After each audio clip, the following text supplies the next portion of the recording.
lebih ke pemerasan. pemerasan ya. Nah, untuk yang pemerasan sendiri seperti apa, Bang? Oke, baik, terima kasih dari teman-teman media dan wartawan.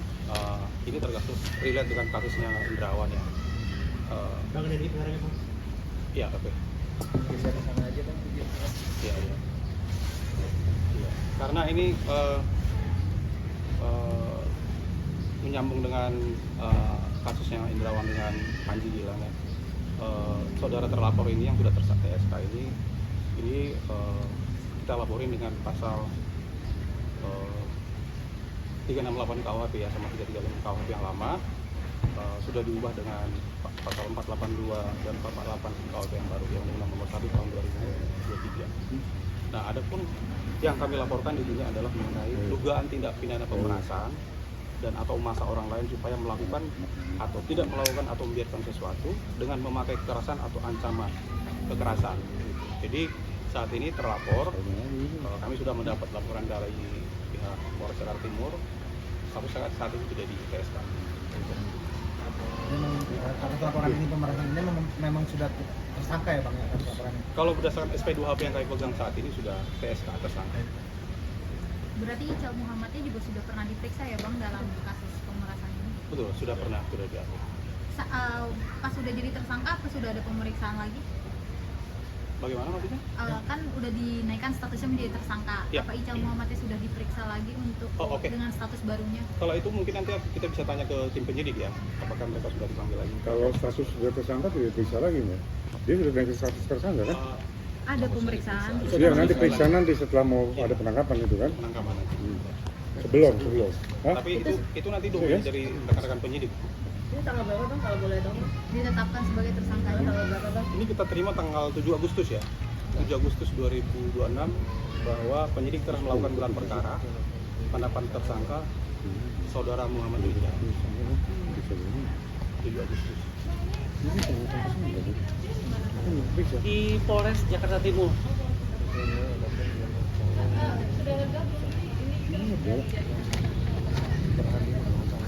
Sebelumnya sih mungkin saya pribadi ucapin banyak-banyak terima kasih nih buat bapak-bapak polisi yang di Polres Jakarta Timur, karena dari sekian lama hampir 1 tahun lebih saya coba mencari keadilan, akhirnya juga untuk kepastian hukum juga, akhirnya pun ya terjawab.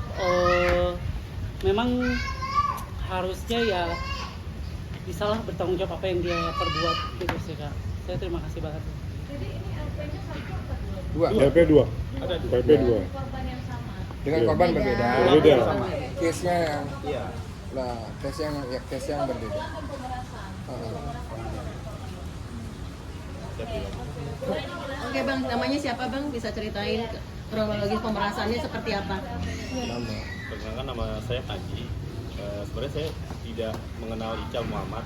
Saya cuma menemani Indrawan untuk ke luar negeri ya. Ternyata di situ kita diminta sama Ical Muhammad untuk membawa handphone dengan sebanyak itulah. Saya kan nggak tahu regulasi dari pemerintah kalau misalnya nggak boleh sebanyak itu dengan kondisi orang kita yang kurang memadai kayak gitu. Nah, terus alhasil saya bilang saya tidak mengenal beliau. Terus Ical ini memaksa saya untuk saya ini ikut serta, karena saya tidak ada komunikasi sama sekali. Kalau ikut serta ini kan seharusnya ada komunikasi antara saya sama Ical, pun ada komunikasi. Kemudian saya nggak ada komunikasi, katanya saya ikut serta. Saya pun juga diancam di situ saya pun juga dibawa ke pihak dari penjaringan rekan dari Ical pribadi, dan di situ pun ya saya dipaksa untuk ikut bertanggung jawab lah. Cuma saya bilang ya saya tidak mau bertanggung jawab untuk hal itu, karena saya pun nggak ada kerjasama ataupun komunikasi sebelumnya gitu kan. Saya cuma menemani teman saya untuk selesaikan masalah, dan hasil Ical pun selalu menekankan saya untuk chat segala macam, untuk ditekan untuk si Indah ini harus bertanggung jawab, dan saya pun juga bertanggung jawab. Saya padahal udah berulang kali jelaskan kalau saya tidak ikut campur untuk kali ini. Pas saya bantu teman saya Indrawan ini ke pihak Ical untuk ketemu langsung, dan ternyata tidak dengan cara baik-baik. Kita kayak disekap terus kawan diperlakukan yang tidak baik, dipukul, terus ada pemerasan juga di saya, terus ada kalimat kata-kata yang kasar lah gitu kan, binatang dikeluarkan di situ. Itu juga kondisinya saya pun pas di lokasi kejadian itu di apa sih namanya, toko handphone itu pun saya masih ada apa ya, untuk berbuat kayak record lah untuk kejadian sebelum mati string dari listriknya kayak gitu kan. Nah itu ada suara pemukulan, ada suara pengancaman gitu. Itu dia sebagai bukti nantinya. Dan juga saya dan kawan pun juga dipaksa untuk membuka pinjol yang seharusnya tidak dilakukan. Pemerasannya berapa yang diminta sama Ical? Untuk nominalnya sih dia minta sesuai sekitar kerugian gitu. Emang saya kan nggak menyanggupi karena kan saya pun juga nggak ada sangkut paut dengan Ical kan. Akhirnya dia maksa saya pun tertekan di situ, dan saya pun disuruh buat surat pernyataan yang benar-benar saya ditekan, dan saya pun diajakin berantem lah gitu. Terus saya bilang ya udah, saya cuma punya uang segini, ya udah langsung transfer sekarang katanya. Ya mau nggak mau saya transfer, setelah transfer baru saya dilepaskan. Transfer itu nominalnya 9.900.000. Dari yang dia minta, Jadi dia minta tuh sekitar kerugian 50 juta. 50 juta. Iya. Bahkan sempat kayak mau tahan mobil ya waktu itu. Iya, sempat mau tahan mobil, memang saya bilang nggak bisa tahan mobil. Bang, interview jadi apa rame-rame? Waktu kejadian yang di toko handphone itu rame-rame. Kamera.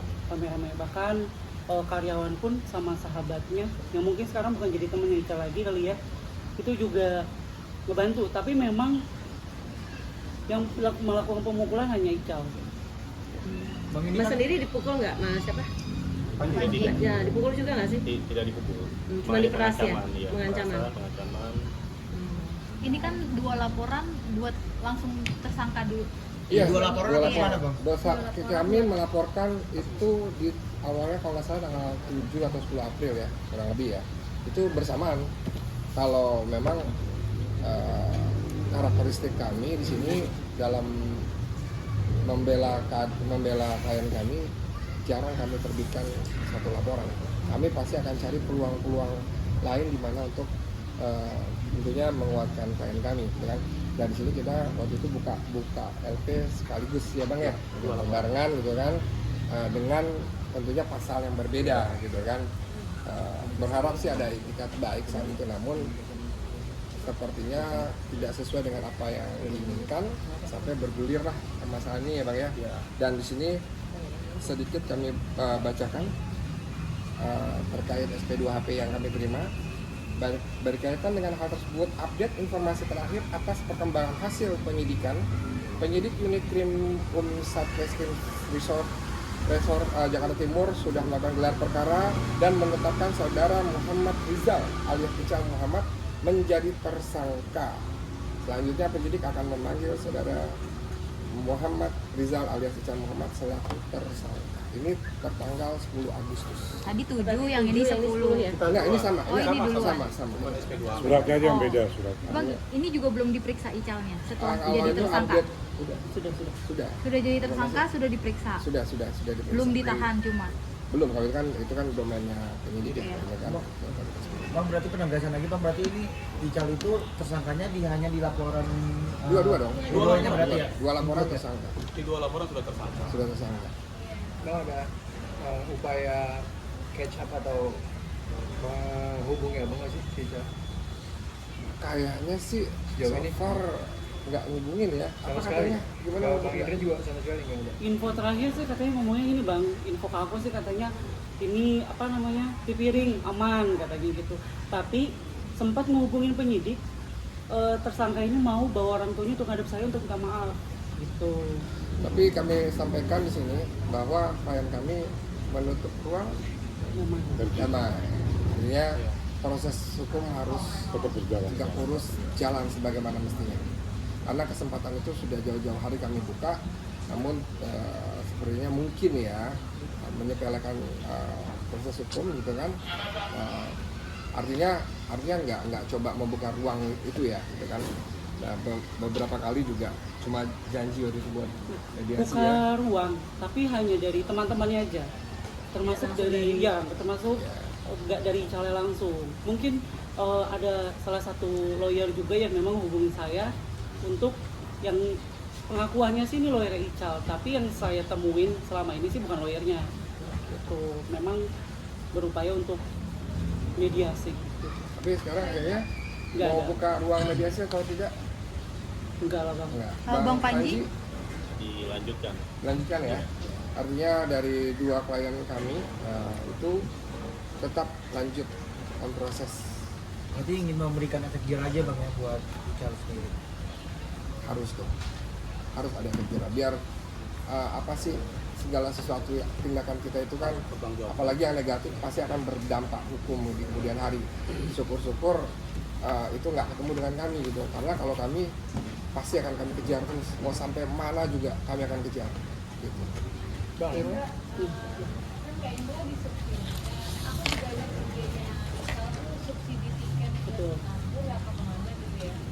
Nah, itu kenapa dirimu subsidinya seperti apa sih? Kenapa kamu mau menerima titipan barang dari Ical untuk tinggal di Indonesia?